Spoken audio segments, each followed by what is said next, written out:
Welcome to the GirlSpring Women in the Arts podcast.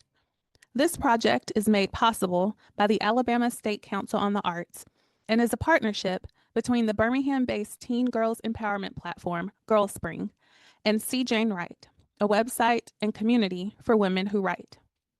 This podcast gives the young women of GirlSpring the opportunity to interview women from a wide range of arts fields, including literature, theater, dance, visual arts, and fashion. In this episode, GirlSpring Springboarder Srihitha Vem interviews Kim Scott. Kim is a Billboard chart-topping jazz and classical flutist who juggles touring, performing, and recording with her role as Director of Student Support Services at the Alabama School of Fine Arts.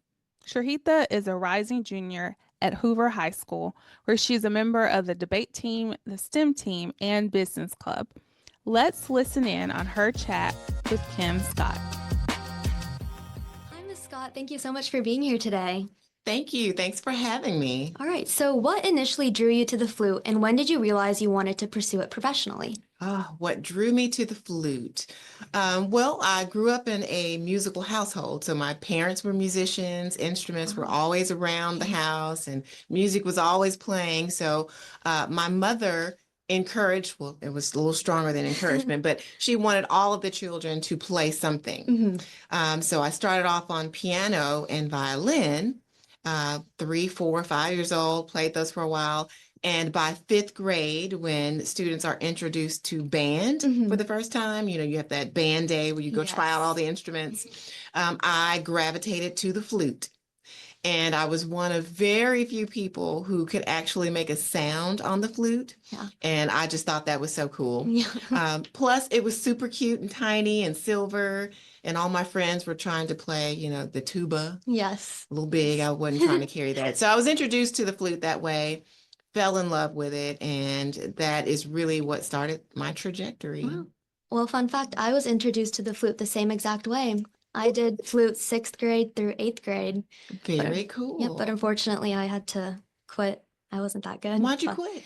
I wasn't as passionate about it as some. So you gotta have the passion. Yes, definitely. Sure. Yeah. So how has your journey been in jazz and contemporary music? It has been an amazing journey because I did not start off aspiring to be a jazz flutist. Oh, wow. So I always wanted to be a classical flutist. So I went to performing arts schools, like I went to the Alabama School of Fine Arts for high school.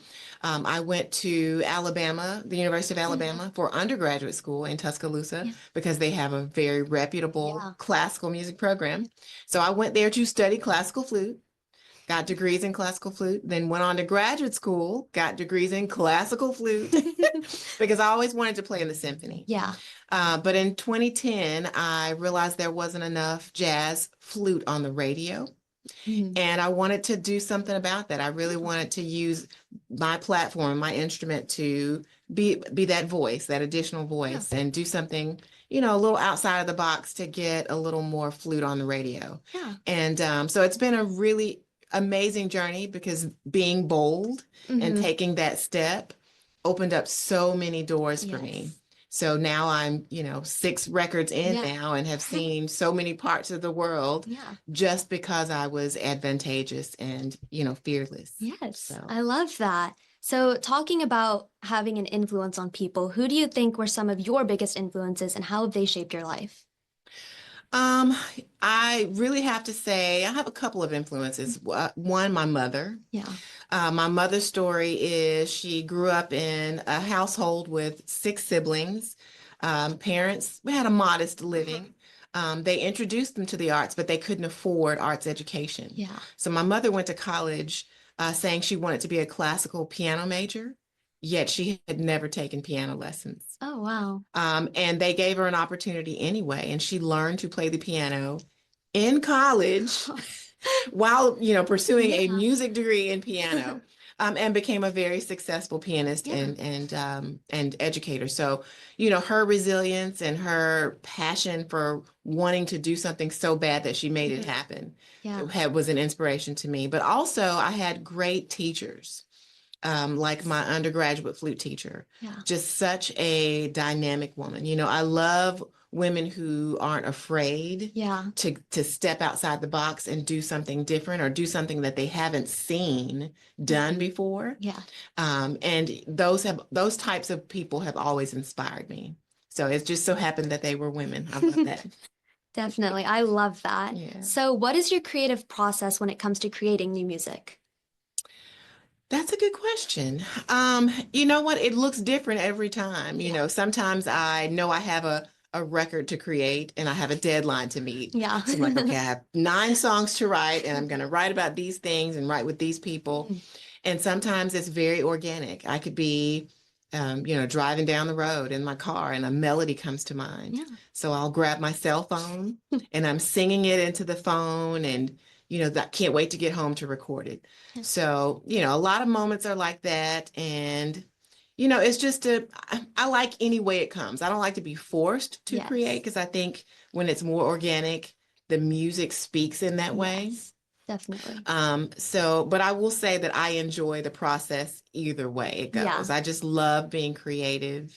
I love the concept of, you know, a piece of music coming from your spirit and you know you're about to share it with the world and it may inspire someone. Yeah. You know, so that's a very cool thing. Yes, I love that. And I love how spontaneity plays a role in that as well. And how you just Absolutely. Yeah. I think in life, if we could just, you know, operate in that way, Yeah, definitely. you know, people would enjoy life a little bit more. Yes. You know, they would probably take more opportunities, you know, to do things that they may have been afraid to do in the first place, you know. I completely agree. Yeah. So what is your most memorable performance? Ooh, my most memorable performance. That's hard because I've been performing now classically and on the jazz stage for 25 years or so. Oh, okay, here's one. I don't know if it's the absolute best, but it definitely stands out. 2, I'll give you 2. Okay. One was a show, I can't remember what city it was in, but it was here in Alabama. But I remember looking out to the audience and there was a little girl. She was probably about 4. Couldn't have been older than 4, maybe 5. But she had her eyes closed while she was listening to me play on stage, and she had a stick. And she was pretending that it was a flute. Aww. And she was up there by herself. She didn't care who was looking. And she was bent over like this and trying to mimic my moves like she was playing the flute. And someone captured that picture, actually. And I had that just to remind myself that even when you don't think about it, someone is watching you and, you know, you are that model for that person. And it doesn't have to be an adult. It could be a 4-year-old child, you know, and who knows, it could have opened up a door for her, you know. Yes. But the other was being overseas for a big jazz festival and playing my show and hitting the CD table after, you know, for signing. And there were a lot of people from this country that already had my music. Like they came to the CD table with their CDs that they brought with them to the show for me to sign. Because I'm like, oh my gosh, you know. So that was eye-opening for me to know that I had fans, you know, like that, like diehard all over the world. So I'm really grateful for that. Yeah. It's so interesting to see how one person can have such a big impact across the globe. Yeah, it's a beautiful thing. And I do cherish, you know, that opportunity. I don't take it lightly. You know, a lot of people, I won't say a lot of people, but some people take it for granted, you know, the opportunities that they have and the platform that they have, and they don't take every opportunity to actually be a light and be an inspiration. You know, they are more selfish about the gift that they've been given. So I try not to be that way at all. Yeah. So what are some of the challenges you have faced in this industry? Challenges. I love a good challenge. So I don't always think of them as challenges, more so like little hurdles. Yes. Definitely just being number one, being a woman in the arts. Yeah. Being a woman in a male-dominated field like jazz. And even classical music. It's better than it used to be. I don't know if you used to see pictures of symphony orchestras back in the 70s, 80s. They were mostly males. Oh, wow. So you'd see 50 musicians on stage and there may be a couple of women. Now that's changed quite a bit. But in the jazz world, it is not unusual to be on a festival that may be a week long, concerts every hour or two, Yeah. and there may be 3 women on the entire roster. Wow. Yeah. So, and they're making strides to improve that even today, but it still is hard because we have to work twice as hard to be seen. The guys get up there on stage and they have on jeans and a plaid shirt, and the girls have to get up there and wear their best dress, all the sparkles, all the bedazzles, the heels, and play, their buns off. Yeah. Just to get that same recognition a lot. So it's very interesting to see how women have to work so much harder just to get recognized. Yeah, and it's it's like that in almost every field. Yeah. It's like that in corporate America. We just have to be on top of it. Yeah, definitely. And really make our voices heard. Yeah. So So do you have any pre-show rituals that you do before you perform? Pre-show rituals. I didn't think so, but my husband, who is my manager, says I do.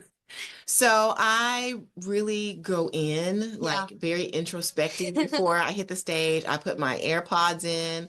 I listen to my favorite music. For some reason, I am listening to her albums. The artist Her. Something about her voice and her vibe. Yeah. It makes me chill, and I can get in a good headspace for my shows. And then once I hit the stage and I see those smiling faces out in the audience, I'm good. Yes. But that would be my ritual, just to relax and be in a good headspace and to be excited about presenting. I love that. So how have you seen the music industry change since you first started? How have I seen it change? Ooh, there are a couple of layers to that. Yeah. Coming from a background that's classical, I am always focused on live instruments, organic sounds. Yeah. And in the climate we live in, a lot of music is produced with computers and, you don't have the whole band in the studio recording at the same time. So that's one of the biggest changes. It used to be where the whole band was in the room together and you're vibing off of each other and you are, in sync. And now, even I have gotten into a point where I might be in a studio by myself, recording to a recording of my band that was in another country, recording it for me to record too. It's crazy. Yeah. So there have been a lot of changes like that. And I think changes like with AI, definitely, have made things a little more complicated because it takes some of the real work out of creating for a lot of artists. And I think that, there's some beauty in AI. Yeah. But some people can abuse it or maybe overuse it. Definitely. So those are some of the things that I'm seeing right now. And I hope we figure out how to rear us back or reel it back and balance it. Yeah. I love that. So what is something that your fans might not know about you or your career? Some things that they may not know. Ooh. That I'm really an outdoors kind of girl. Wow. I love fishing. And everybody thinks, but you wear heels every day. I mean, what woman who walks around in heels, but I love going fishing. I love horseback riding. I love, going to the beach and being active in that way. And most people wouldn't predict that. Yes, I love that. Yeah. Staying active is very important. All right, so for our last question, what advice would you give young and aspiring musicians? I'd give 2 bits of advice. One, to be fearless. If we could take out that layer of being fearful and use it as fuel to do something, I think we would be so much more productive. I think young people would get a lot more done. They would really surprise themselves, 2, do your homework. Be educated as much as possible about what it is that you want to do. I tell students all the time, it's not enough to just be talented. Yes. There's a lot of talent out there, but what will set you apart is being talented, knowing what you want to do, knowing the business of it, and having the work ethic to put all that together. Yes. Yeah. I love that, and I completely agree. Yeah, well, there you go. Thank you so much, Miss Scott, for being here today. You are welcome. You did a great job with your questions. I enjoyed it very much. Thank you.